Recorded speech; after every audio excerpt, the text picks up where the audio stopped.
Our next reader is John McGeary. John is the managing editor for Rosemont's Rothal Review, and there are free copies in the back if you don't have one. There's also copies of Philadelphia Stories back there. He is a terminal writer and perpetual student and coping well. Well, he says that. His interests include philosophy and archetypes and the writings of C.S. Lewis and C.G. Jung. He presented a paper on C.S. Lewis's conception of archetypes at the C.S. Lewis and Inkling Society at Grove City College in 2008 and was awarded the Senior English Prize for Research by Geneva College. A favorite bedtime read is J.E. Surlott's A Dictionary of Symbols. Please welcome John.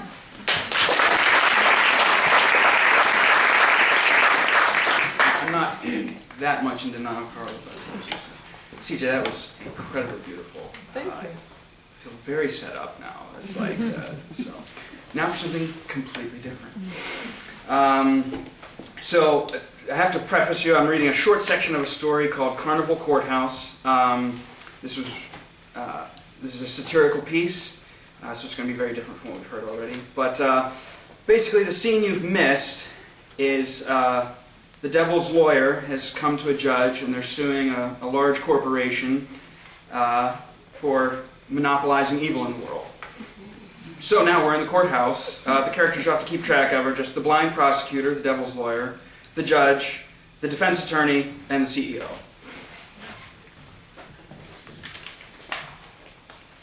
In the courtroom, the hum of curiosity bubbled through the crowd as people dressed in their Sunday best came from all over to see the devil arrive.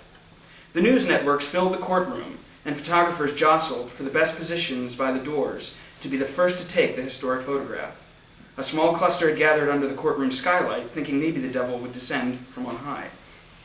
Only one photographer came in a flame-retardant suit. A large gathering of pastors and religious leaders were there, preaching wildly and shouting various prayers and damnations, some invoking all to forgiveness before the end of days arrived. The devil, walking into the courtroom, certainly heralded the beginning of the end.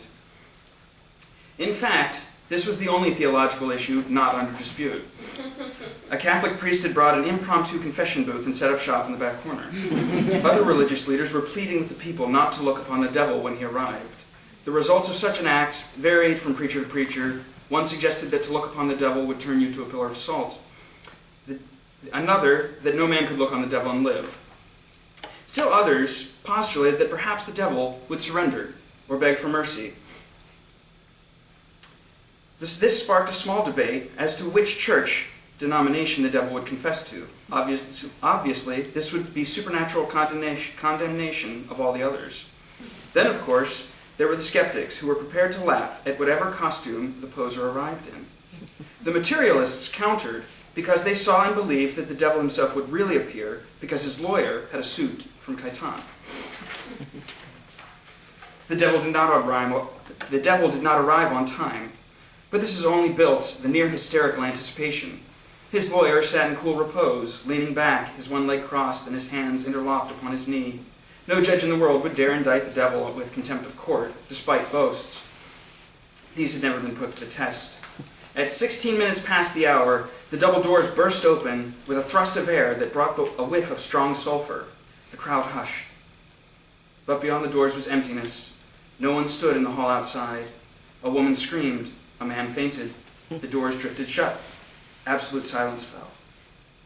Just as the crowd began to murmur again, one of the doors was pushed delicately opened, and in backed Paul Newman, still buttoning the sleeve of his shirt. Paul stood at the door and surveyed the room with cloudy gray eyes of amused calm. When satisfied with the button of his sleeve, he tugged at the lapels of his gray jacket and adjusted the thin aquamarine tie that lit his eyes.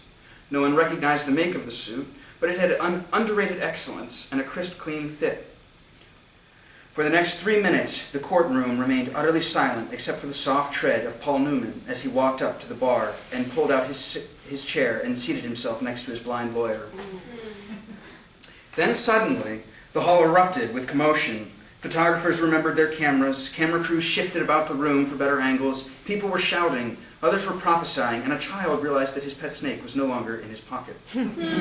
Whatever expectations were, all had been subverted.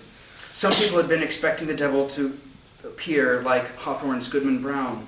Others expected some form-fitting red spandex costume with a tail.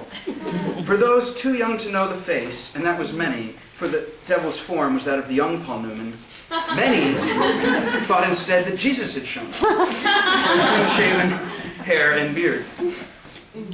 The judge broke his gavel, trying to restore silence. He sent someone to bring him a new one, and sternly reprimanded the crowd and the camera crews. He threatened them all with expulsion from the courtroom if they could not maintain order. He had no intention, however, of dismissing any cameras. He had spent the last 2 days whitening his teeth, which now shone as if they emitted radium, and he was smiling almost maniacally. The CEO had been standing and applauding, thinking that this was the best possible guise for the most publicity. A stroke of genius, he thought. The judge finally got the court in order and read the initial proceedings, but no one paid any attention. The crowd only wanted to see Paul Newman take the stand. The blind prosecutor stood, made his opening statement, saying something not really remembered or cared about, and even the stenographer merely summarized it as something not really mattering much. After this statement, somebody in the crowd, who turned down a football game to be present, began chanting, "Take the stand! Take the stand!" To which the entire crowd quickly took up the chant. 4 children in the back tried to start with a wave. No one saw them, or it might have caught on. The judge broke his second gavel, smiling and in wild-eyed delight. "Agreed, agreed," he shouted. "Mr. Newman, if you would take the stand." "Objection," said the prosecutor, not rising from his chair. "My client does not need to testify against himself." "Overruled," said the judge without listening. He banged his third gavel just for emphasis. The crowd cheered. The CEO stood and applauded again. The judge stood and bowed and flashed his teeth to the cameras. Paul Newman stood, checked the button on his sleeve absently, and proceeded to the stand. The bailiff asked him to raise his right hand. Paul Newman instead pulled a pocket Bible out of his jacket and handed it to the bailiff. The bailiff was alarmed. In his wildest dreams, he had never imagined the devil would give him a Bible. He took it, and Paul Newman placed his hand on it. "Do you swear to tell the truth, the whole truth, and nothing but the truth?" Paul Newman twittered and took the stand. The bailiff looked in confusion at the judge, who banged his gavel for emphasis, and the crowd cheered.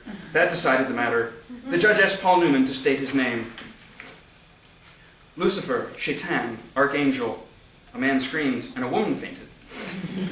"And can you verify that?" asked the defense attorney. "I believe we have all the proper paperwork," said Paul Newman. He pointed to his lawyer. The prosecutor picked up a folder from a table and walked it up to the judge. The judge looked through the folder while the defense attorney leaned over his desk. The folder contained the birth certificate, social security card, medical records, including vision and dental, and finally the death certificate of Paul Newman. "I don't understand," said the judge. "This is the paperwork of Paul Newman." "Yes," said the prosecutor. "That is the form the Prince of Darkness has taken for this court." "But this proves nothing," said the defense attorney. She gestured to Paul Newman. "This could be anyone pretending to be Paul Newman. Where is the devil's paperwork?" "The devil does not deal in, heaven does not deal in paperwork," said the prosecutor. "As confirmation of my client's creation, God made 4 new galaxies, created music, and organized the heavenly choirs." The CEO bounded from his chair. "They must be produced. He must bring them to the courtroom," he shouted. "It's not my client's power to do such a thing," said the prosecutor. The CEO was still on his feet. "Can we subpoena God for a miracle?" "I wouldn't even know how that would be done," murmured the judge. "Can he be reached?" Paul Newman sighed. "He may not get back to you, but it has happened before. Elihu Barakiel's son somehow managed it." In lieu of the subpoena to God, the CEO convinced the judge that his defense attorney would produce tests for the devil to prove his devilhood. "Why does he have so much say in this court?" asked the prosecutor. "Because he has the money," said Paul Newman. The judge agreed to these terms and smiled for the cameras and adjourned the court for the following day.